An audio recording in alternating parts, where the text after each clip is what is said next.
Hello friends and welcome back to your official channel biology for all courses. Friends आज की इस video में हम करने वाले हैं रेस्पिरेटरी सिस्टम का फंक्शन ऑफ रेस्पिरेटरी सिस्टम। जितने भी ऑर्गन्स हैं उनका क्या वर्क होता है वो सब हम इस वीडियो में करने वाले हैं। Let's start the video. Topic क्या हैगा? Function of respiratory system. Means हमारा जो रेस्पिरेटरी सिस्टम हैगा वो वर्क किस तरीके से करता है और कौन कौन सा वर्क करता है। ठीक है, सबसे पहले इसमें ये हुआ है रेस्पिरेटरी सिस्टम में क्या होता है? रेस्पिरेशन। पहला क्या हैगा? रेस्पिरेशन।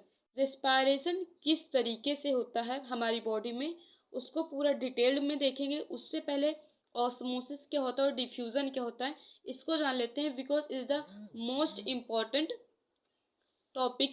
अगर आप रिस्पायरेशन जानना चाहते हैं तो उससे पहले आपको ऑस्मोसिस और डिफ्यूजन क्या होता है इसको जानना पड़ेगा, बिकॉज यहाँ पर ये प्रोसेसेस होता है। तो सबसे पहले देखते हैं ऑस्मोसिस। ऑस्मोसिस क्या होता है? Movement of solvent.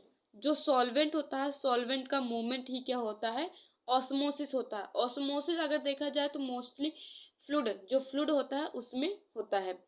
और डिफ्यूजन दूसरा क्या है? डिफ्यूजन। डिफ्यूजन क्या होता है? Movement of solute. सॉल्यूट का मूवमेंट क्या कहलाता है? डिफ्यूजन कहता है। अगर डिफ्यूजन देखें तो मेनली किस में होता है? एयर में होता है। हमने दो चीज जान लिया, ऑस्मोसिस क्या होता है और डिफ्यूजन। ऑस्मोसिस जो होता है फ्लूइड में होता है मोस्टली, ऐसा नहीं एयर में भी होता है, बट मोस्टली अगर देखा जाए तो किस में होता है? फ्लूइड में होता है। एंड जो डिफ्यूजन हैगा, डिफ्यूजन मोस्टली किस में होता है? एयर में। तो हम यहाँ पर देखने वाले हैं डिफ्यूजन। डिफ्यूजन के थ्रू ही क्या होता है? हमारा रेस्पिरेशन होता है। तो रेस्पिरेशन होने के लिए यहाँ पर देखो क्या होता है? गैसेस का एक्सचेंजमेंट होता है। गैसेस का एक्सचेंजमेंट किसके थ्रू होता है? तो गैसेस का एक्सचेंजमेंट होता है एल्वोलाई। जो एल्वोलाई होता है, एल्वोलाई के थ्रू क्या होता है? गैसेस का एक्सचेंजमेंट होता है। एल्वोलाई हमारी प्रेजेंट होती है लंग्स में। एल्वोलाई थ्री टाइप्स की होती हैं, alveoli type 1, type 2 and type 3। जो हमारी ये टाइप 1 है, टाइप 1 क्या करती है? गैसेस का एक्सचेंजमेंट करती है। गैसेस का जो एक्सचेंजमेंट होता है वो एल्वोलाई फर्स्ट में होता है। और जो एल्वोलाई 2 होती है, एल्वोलाई 2 में क्या होता है? सर्फेक्टेंट। एल्वोलाई 2 में क्या होता है? सर्फेक्टेंट होता है। सर्फेक्टेंट क्या होता है आगे वीडियो में आपको डिटेल में मिलेगा। तो इतना बताते हूँ, सर्फेक्टेंट क्या है? सर्फेक्टेंट एक तरीके का केमिकल होता है। ठीक है, केमिकल होता है, उससे रिलेटेड हैगा। नेक्स्ट हैगा टाइप 3, एल्वोलाई टाइप 3। इसमें क्या होता है? डिफेंस।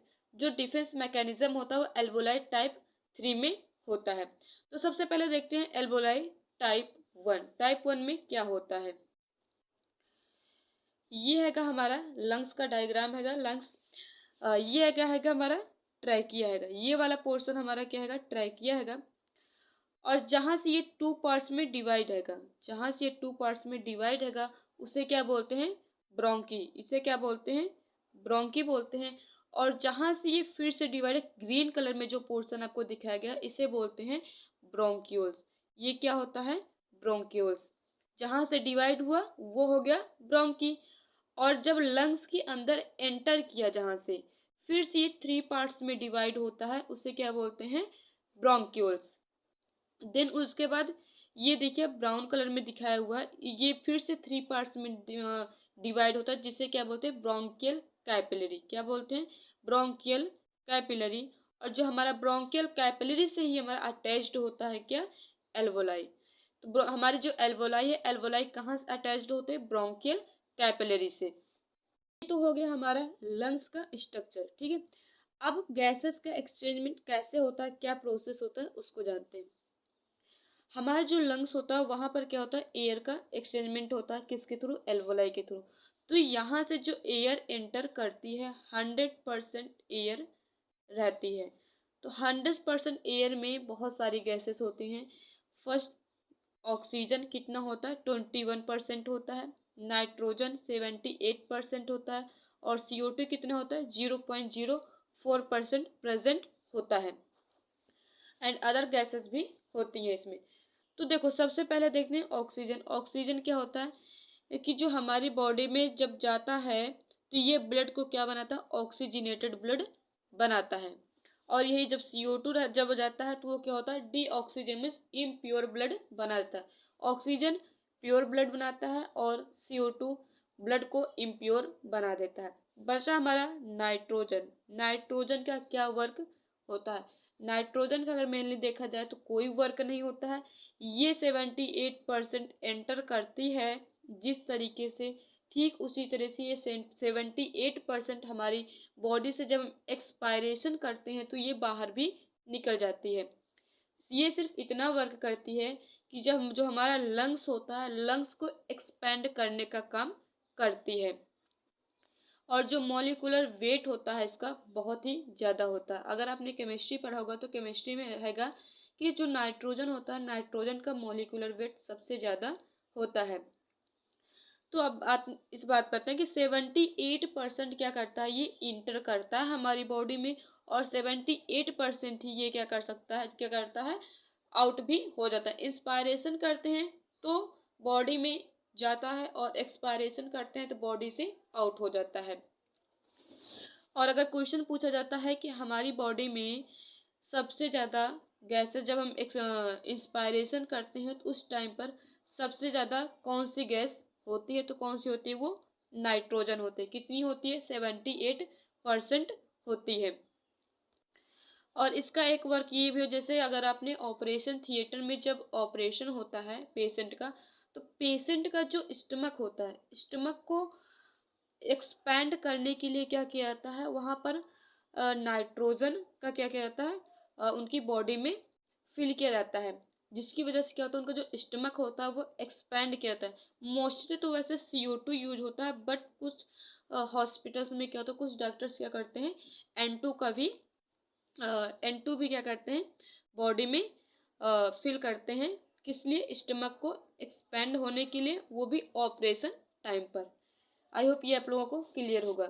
तो अब हम यहाँ से ये एल्वोलाई वाला पार्ट यहाँ से निकाला और यहाँ पर ये बना रखा है।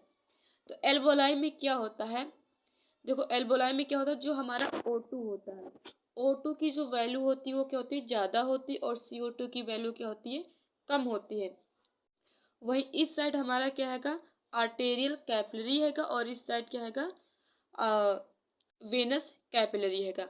तो वेनस कैपिलरी में हमारे क्या होता है, इम्प्योर ब्लड होता है, जहाँ पर O2 क्या होता है, कम होता है, और CO2 ज़्यादा होता है। और आर्टेरियल कैपिलरी साइड क्या होता है, O2 ज़्यादा होता है और CO2 कम होता है। तो अभी मैंने आप लोगों को बताया था कि डिफ्यूज़न में क्या होता है कि जो हमारा सॉल्यूट होता है, सॉल्यूट का मूवमेंट होता है higher concentration to lower concentration. अब देखो ये हैगा हमारा आर्टेरियल कैपिलरी, इस साइड हमारा क्या हैगा, आर्टेरियल कैपिलरी। तो आर्टेरियल कैपिलरी क्या है, इसमें ऑक्सीजन की मात्रा ज़्यादा है, तो जिस साइड ज़्यादा है उस साइड से कम किस साइड जाएगा।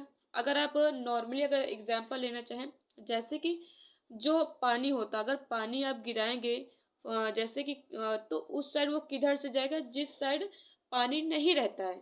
मीन्स पानी अगर यहाँ पर गिराया है आपने, तो अब यहाँ पर वाटर पहले से नहीं था, तो ये वाटर इधर को फ्लो करेगा।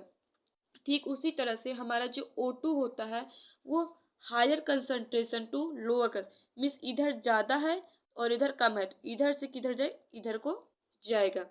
और जो हमारा CO2 हैगा, CO2 क्या करता है, अब इधर देखो यहाँ पर CO2 कम है और यहाँ पर क्या होता है, CO2 ज़्यादा होता है वेनस कैपिलरी में।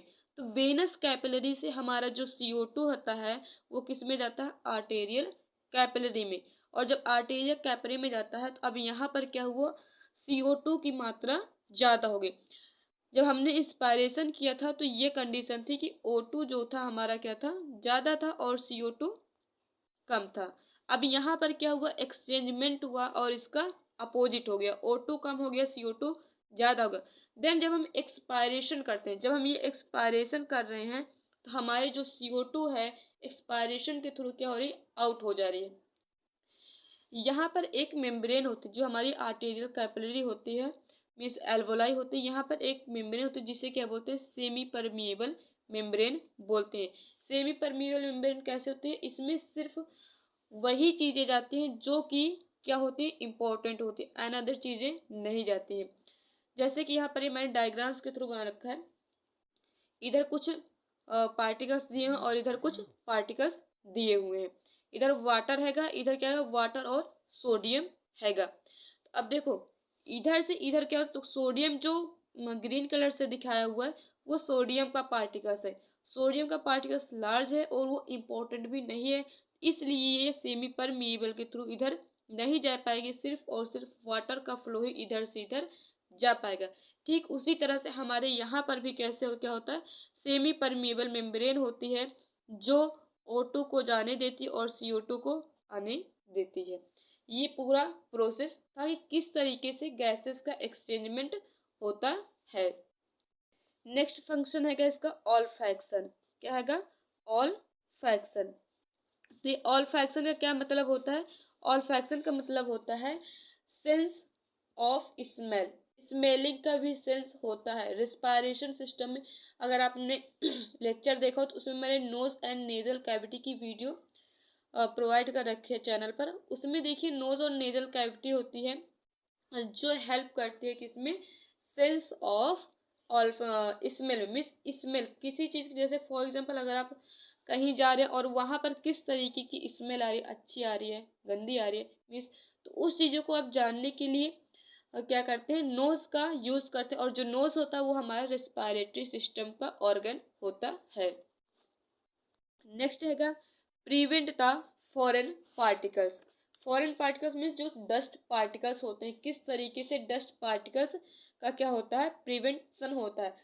जब आप गैसेस को इनहेल करते हैं तो गैसेस को इनहेल करने के साथ साथ वहाँ पर आपकी बॉडी में क्या होता है, तो उसके साथ एयर के साथ साथ माइक्रो ऑर्गेनिजम्स जैसे डस्ट भी जाते हैं, कुछ डस्ट पार्टिकल्स भी जाते हैं। तो इसको प्रिवेंट करता है। कैसे करता है, फर्स्टली जो होता है वो हेयर होता है।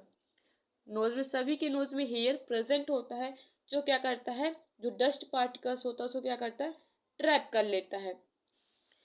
अगर यहाँ ट्रैप करने के बाद भी अगर निकल जाता है तो फिर उसके बाद आता है म्यूकस। म्यूकस होता है जो क्या करता है, स्टिक होता है। म्यूकस क्या होता है, स्टिक कर लेता है किसको, डस्ट पार्टिकल्स को। बट अगर जो डस्ट पार्टिकल्स हैं यहाँ पर भी अगर नहीं कंट्रोल हुआ, देन ये कहाँ जाता है, एल्वोलाई में चला जाता है। कहाँ जाता है, एल्वोलाई में जाता है। जब एल्वोलाई में जाता है तो एल्वोलाई में प्रेजेंट होता है, यहाँ पर क्या होता है, मैक्रोफेजेस होते हैं जो इनको क्या करते हैं, खा जाते हैं। क्या मैक्रोफेज मीन्स को क्या करते हैं, खा जाते हैं। जो डस्ट पार्टिकल्स होते हैं, माइक्रो ऑर्गेनिजम्स होते हैं, उनको क्या करते हैं, ये खा जाते हैं। देन यहाँ पर उसके बाद क्या होता है, कफ रिफ्लेक्स होता है। कफ रिफ्लेक्स होता है, स्नीजिंग रिफ्लेक्स होता है, जिसके थ्रू जो हमारा डस्ट पार्टिकल्स बॉडी में एंटर करा था वो बॉडी के बाहर आता है। नेक्स्ट है regulation of water in body. तो वाटर का रेगुलेशन किस तरीके से होता है बॉडी में, अगर आप देखना चाहें तो ये ठंड के टाइम पर देख सकते हैं। जब आप गैसेस को एक्सहेल करते हैं, गैसेस को अपनी बॉडी से करते हैं, मीन्स जैसे कि इंस्पायरेशन होता है, एक्सपायरेशन होता है।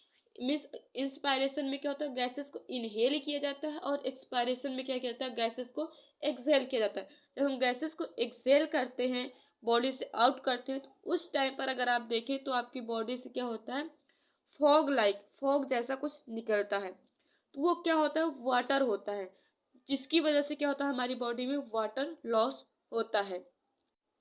अगर हम देखें तो कितना होता है, maximum 400 to 600 ml water loss होता है हमारी बॉडी में। आप इसको विग्रस फॉर्म में देख सकते हैं। ठंडी में अगर देखना चाहे तो इसको इजिली दिख जाता है आप लोगों को। नेक्स्ट हैगा regulation of body temperature. Body के टेम्परेचर को भी ये क्या करता है, रेगुलेट करता है। नेक्स्ट हैगा acid base balance. Acid base balance को भी बना करके रखता है। नेक्स्ट हैगा ब्लड प्रेशर रेगुलेशन। तो आपकी बॉडी में जो ब्लड प्रेशर का रेगुलेशन होता है वो किस तरीके से होता है, इसको भी देख लेते हैं। तो यहाँ पर क्या होता है, एक प्रोसेस होता है REES, राश। इसका मतलब क्या होता है, इसका मतलब हुआ कि रेनिन एंजियोटेंसिन एल्डोस्टेरोन सिस्टम। क्या होता है, रेनिन एंजियोटेंसिन एल्डोस्टेरोन सिस्टम। यहाँ पर एक सिस्टम होता है जिसे क्या बोलते हैं, रश, और यहाँ पर एक एंजाइम वर्क करता है, ACE। ACE एक एंजाइम होता है, वो इसका क्या नाम है, एंजियोटेंसिन कन्वर्टिंग एंजाइम्स। देखो यहाँ पर एग्जाम्पल लिया हुआ है वॉमिटिंग का, RTA, डायरिया। RTA का मतलब होता है रोड ट्रैफिक एक्सीडेंट, ठीक है। ये 3 कंडीशन यहाँ पर ली, जैसे कि वॉमिटिंग में क्या होता है, अगर वॉमिटिंग होती है किसी पर्सन को तो क्या होता है, फ्लूइड का क्या होता है, लॉस होता है। और डायरिया होती है तो उस टाइम पर भी क्या होता है, ये फर्स्ट और लास्ट वाले में फ्लूइड का क्या होता है, लॉस होता है। और RTA रोड ट्रैफिक एक्सीडेंट में क्या होता है, ब्लड का लॉस होता है। तो यहाँ पर क्या प्रोसेस होता है जिसकी वजह से हमारा ब्लड प्रेशर मेंटेन रहता है, इसको हम देखेंगे। सो अभी हम देख रहे हैं RTA का वाला, RTA का देख रहे हैं, ठीक है। कौन सा, RTA का देख रहे हैं कि RTA में किस तरीके से होता है ब्लड, अगर RTA होता है रोड ट्रैफिक एक्सीडेंट होता है तो वहाँ पर किस तरीके से जो हमारा ब्लड प्रेशर रेगुलेशन होता है, किस तरीके से होता है। हमारी बॉडी में क्या होता है, ब्लड प्रेजेंट होता है, ठीक है। अब ब्लड में 2 चीजें होती हैं, एक होता है प्लाज्मा और एक होता है ब्लड सेल्स। जो प्लाज्मा होता है, प्लाज्मा में क्या होता है, 55% क्या होता है, प्लाज्मा होता है। और हमारी ब्लड सेल्स कितनी होती है, 45% क्या होती है, ब्लड सेल्स। जो प्लाज्मा होता है ये वाटर होता है, कैसा होता है, वाटरी होता है। और जो ब्लड सेल्स होते हैं इसमें RBC आता है, WBC आता है और प्लेटलेट्स आते हैं। अब देखो फॉर एग्जांपल किसी का एक्सीडेंट हुआ, ठीक है, RTA हुआ, तो वहां पर क्या होगा, जो यहाँ से हमारा जो ब्लड फ्लो कर रहा था, यहाँ पर जो ब्लड फ्लो कर रहा था, ये लेफ्ट वेंट्रिकल से हमारा जो प्योर ब्लड होता है किसी में जाता है, एवर्टा में जाता है। तो एवर्टा से जो ब्लड है उसकी क्या हुई, लॉस हुआ, वहां पर क्या हुआ, ब्लड का लॉस हुआ, जिसकी वजह से जो कार्डियक आउटपुट है वो क्या होता है, कम हो जाता है। जब कार्डियक आउटपुट कम हो जाता है तो हमारा जो प्रेशर होता है वो 160 से क्या होता है, कम हो जाता है, क्या होता है, कम हो जाता है। तो इस कंडीशन को क्या बोलते हैं, हाइपोटेंशन। और अगर 140/80 होता है तो ये इस कंडीशन को क्या बोलते हैं, हाइपरटेंशन। तो RTA में ये वाली कंडीशन होती है, हाइपोटेंशन कंडीशन होती है। तो हाइपोटेंशन मतलब कि ब्लड का लॉस होना और ब्लड फ्लो कम हो। जब ब्लड फ्लो क्या होता है, यहाँ पर ब्लड जब कम हो जाता है तो यहाँ से जो प्रेशर लगता है वो भी क्या होता है, कम होता है, ठीक है। तो अब आगे का प्रोसेस देखते हैं। तो यहाँ पर क्या हो रहा है, हाइपोटेंशन। जब हाइपोटेंशन होता है तो यहाँ पर क्या होती है, पहली चीज ब्लड कम हो गया। जब ब्लड कम हो जाता है तो वहां पर जो ऑक्सीजन की सप्लाई होती है वो क्या हो जाती है, कम हो जाती है, क्योंकि हमारे जो ऑक्सीजन की बॉडी में सप्लाई होती है वो ब्लड के थ्रू ही होती है। और जब हमारा जो लेस ऑक्सीजनेटेड ब्लड जब किडनी में जाता है, कहाँ पर, अब देखो हमारा जो ब्लड है वो कम पूरे बॉडी में क्या कर रहा है, रेगुलेट हो रहा है। तो हम देख रहे हैं किडनी, जब किडनी पर जाता है तो क्या होता है, वहां पर ब्लड, पहले चीज ब्लड कम, उसके बाद ऑक्सीजन भी कम होती है, ब्लड भी कम और ऑक्सीजन भी कम, और CO2 क्या होता है, ज्यादा होता है। तो यहाँ पर क्या होता है, कीमो रिसेप्टर्स प्रेजेंट होते हैं। क्या होते हैं, कीमो रिसेप्टर्स प्रेजेंट होते हैं, जो क्या करता है, एनालाइज करता है केमिकल्स को, कि हमारे जो ये रिसेप्टर होता है ये चीज ये एनालाइज करता है कि हमारी बॉडी में क्या चीज कितना होना चाहिए। अगर यही हमारी बॉडी में 95 to 100% कितना, 95 to 100% रिसेप्टर के पास ब्लड जाना चाहिए। अगर इससे कम जाता है ब्लड तो यहाँ पर जो कीमो रिसेप्टर्स होता है ये एनालाइज करता है कि हाँ मेरे पास क्या है, जो ब्लड का फ्लो है वो कम हो रहा है। जब ब्लड का फ्लो कम हो रहा है तो ये किसके पास, यहाँ पर क्या करता है, ये जो कीमो रिसेप्टर्स एक रेनिन होता है, जो कि किसका, इसका सेक्रेशन होता है। तो रेनिन का सेक्रेशन कहाँ पर होता है, किडनी में होता है, किडनी में रेनिन का सेक्रेशन होता है। और जब रेनिन हमारा ये जब ब्लड में, अब ब्लड फ्लो कर रहा है, ब्लड के साथ हमारा इसका सेक्रेशन हुआ, रेनिन ब्लड के साथ क्या करती है, मिल जाती है। जब ब्लड के साथ मिल गई तो ब्लड में क्या हुआ, रेनिन की वैल्यू क्या हो गई, ज़्यादा हो गई। जब रेनिन की वैल्यू ज़्यादा हो जाती है तो क्या होता है, वहाँ पर लीवर भी एक ऑर्गन है हमारी बॉडी में, लीवर, इस तरह से इसका स्ट्रक्चर होता है, 2 पार्ट्स में जो कि डिवाइड होता है, ठीक है। रेन, तो इसका जो रेनिन होता है, रेनिन से एक एंजाइम निकलता है जिसे क्या बोलते हैं, एंजियोटेंसिनोजेन। क्या बोलते हैं, एंजियोटेंसिनोजेन। ये पहले क्या होता है, इनएक्टिव होता है हमारी बॉडी में, हर वक्त क्या होता है, इनएक्टिव होता है। बट जब हमारी बॉडी में ब्लड का लॉस हुआ और जिसकी वजह से रेनिन क्या हुआ, ज़्यादा हो गया, रेनिन क्या हो गया, ज़्यादा हो गया, तो ये क्या करता है, हम एंजियो टेंसिन में जाता है और क्या करता है, इसको एक्टिवेट कर देता है। जब ये एक्टिवेट होता है तो एंजियोटेंसिनोजन किस में कन्वर्ट हो जाता है, एंजियोटेंसिन फर्स्ट में। अगर पूछा जाए एंजियोटेंसिनोजन एंजियोटेंसिन फर्स्ट में कैसे कन्वर्ट हुआ, तो किसकी वजह से, रेनिन, किसकी वजह से, रेनिन की वजह से। रेनिन ने कन्वर्ट कर दिया किसको, एंजियोटेंसिनोजन को एंजियोटेंसिन 1 में। अब एंजियोटेंसिन 1 ये भी वर्क नहीं करता है जब तक ये एंजियोटेंसिन 2 में कन्वर्ट नहीं होता। तो एंजियोटेंसिन 2 कन्वर्ट होता है, एक एंजाइम होता है ACE, स्टार्टिंग में भी मैंने बताया था ACE। तो ACE कहाँ पे पाया जाता है, एंजाइम होता है जो लंग्स में पाया जाता है, ठीक है। लंग्स के थ्रू क्या होता है, ACE का क्या होता है, सेक्रेशन होता है, और ये क्या करता है, एड्रीनल ग्लैंड, जो हमारी एड्रीनल ग्लैंड होती है, एड्रीनल ग्लैंड पर वर्क करता है। अब जो हमारे एंजियोटेंसिन 2 था, एंजियोटेंसिन 2 क्या था, एक एक्टिवेट फॉर्म होता है, जो एड्रिनल ग्लैंड का 2 पार्ट होता है, कॉर्टेक्स होता है और एक मेड्यूला होता है। तो जो कॉर्टेक्स वाला पार्ट होता है, कॉर्टेक्स वाले पार्ट पर क्या करता है, ये एक्टिव होता है, और वहां पर क्या होता है, कॉर्टेक्स में भी 3 लेयर्स होती है, जोना ग्लोमेरुसा, जोना फॉलिकोसा। तो जो जोना ग्लोमेरुसा होती है, जोना ग्लोमेरुसा में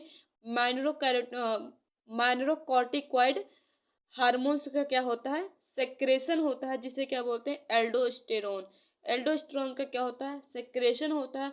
एल्डोस्टेरोन क्या करता है, जो हमारे यूरिन आउटपुट होता है उसको क्या करता है, कम कर देता है। ये क्या करता है, यूरिन आउटपुट को कम कर देता है, और यूरिन आउटपुट जब कम होता है मीन्स वहाँ पर क्या होता है, हमारी जो किडनी होते हैं, किडनी जो क्या करते हैं, जो वाटर रहता है, देखो क्या हुआ, यूरिन का आउटपुट कम हो गया, तो जो वाटर था हमारी बॉडी में, किडनी उसको क्या करते हैं, रीएब्जॉर्ब कर लेती है। एक तो एब्जॉर्बेशन होता है कि जब आप मिस कोई चीज़ खाए, पी खाना खाए या फिर वाटर को इनटेक किया, तो उसका क्या हुआ, एब्जॉर्बेशन हुआ। बट उसका फिर से एब्जॉर्बेशन होना मीन्स रिपीट होना, उसे क्या बोलते हैं, रीएब्जॉर्बेशन। तो किडनी में क्या होता है, फिर से उसका रीएब्जॉर्बेशन होता है। रीअब्जॉर्बेशन के बाद जो हमारा वो जो वाटर होता है, वाटर क्या करता है, ब्लड में इंटर कर जाता है, और जब ब्लड में इंटर कर जाता है तो ब्लड का जो प्रेशर होता है उस टाइम पे फिर क्या होता है, नॉर्मल होता है। इस तरीके से क्या होता है, ब्लड प्रेशर का रेगुलेशन होता है, किसके थ्रू, रेस्पिरेटरी सिस्टम में किस तरीके से होता है, ये पूरा प्रोसेस था। यहाँ पर एक दिया वैसो कॉन्स्ट्रक्शन और हाइपोथैलेमस। तो वैसो कॉन्स्ट्रक्शन में क्या होता है, जैसे कि देखो ये हमारी क्या है, आर्टेरियल सॉरी वेनस कैपिलरी है, वेनस कैपिलरी में आर्टरीज एंड वेन्स होती है, ठीक है। अब यहाँ पर देखो क्या हुआ था, यूरिन का आउटपुट अभी मैंने बताया यहाँ पर कम हो गया। जब यूरिन आउटपुट कम हो जाता है तो यहाँ पर क्या होता है, जो ब्लड हमारा फ्लो कर रहा था, यहाँ पर ब्लड के साथ जो फिर से रीएब्जॉर्ब हुआ था वो वाटर आकर मिक्स होता है, जिसकी वजह से फ्लूइड जो होता है वो क्या होता है, इंक्रीज होता है, और इंक्रीज होने के बाद हमारी एल्वोलाई में जो वैसो जो कॉन्ट्रैक्ट होती है, तो हमें जो वैसो कॉन्स्ट्रक्शन मीन्स अगर जो आर्टरी और वेन्स उनका क्या होता है, कॉन्स्ट्रक्शन होता है, और उस टाइम पर भी क्या होता है, ब्लड नॉर्मल होता है। नेक्स्ट आएगा हाइपोथैलेमस। हाइपोथैलेमस क्या होता है, हाइपोथैलेमस हमारे एक ब्रेन का ऑर्गन है जो हम नर्वस सिस्टम में पढ़ेंगे, ठीक है। नर्वस सिस्टम में आता है हाइपोथैलेमस। तो हाइपोथैलेमस क्या होता है कि जो ये रेगुलेट करता है थर्स्ट, हंगरी यहाँ पर सेंटर होता है, थर्स्ट का सेंटर होता है, हंगरी का सेंटर होता है। जब आपको प्यास लगती है, थर्स्ट होते हैं, तो आप क्या करते हैं, वाटर को इनटेक करते हैं, और जब वाटर को लेते हैं तो वहाँ पर क्या होता है, वाटर का एब्जॉर्बेशन स्टार्ट हो जाता है, और ऑब्जॉर्व वाटर का जब एब्जॉर्बेशन होता है तो क्या होता है, जो हमारा ब्लड पहले थिक था फिर वो ब्लड हमारा थिन हो जाता है, और फिर से हमारा जो ब्लड प्रेशर होता है वो नॉर्मल होता है। फ्रेंड्स, ये था कंप्लीट प्रोसेस ऑफ कि मीन्स किस तरह, देखो एक तो फंक्शन होता है, नॉर्मली फंक्शन मैंने पॉइंट वाइज आपको बता दिया, बट किस तरीके से वर्क कर रहा है वहाँ पर, कौन से ऑर्गन्स लग रहे हैं, कौन से एंजाइम सीक्रेट, वो सब मैंने इस वीडियो में बताया हुआ है। आई होप आप लोगों को वीडियो अच्छी लगी हो। वीडियो अच्छी लगी हो तो लाइक कमेंट एंड शेयर जरूर कर दीजिए, और शेयर, और अगर बटन अभी तक सब्सक्राइब नहीं करा है चैनल को तो चैनल को भी सब्सक्राइब कर दीजिए। Thanks for watching the video guys.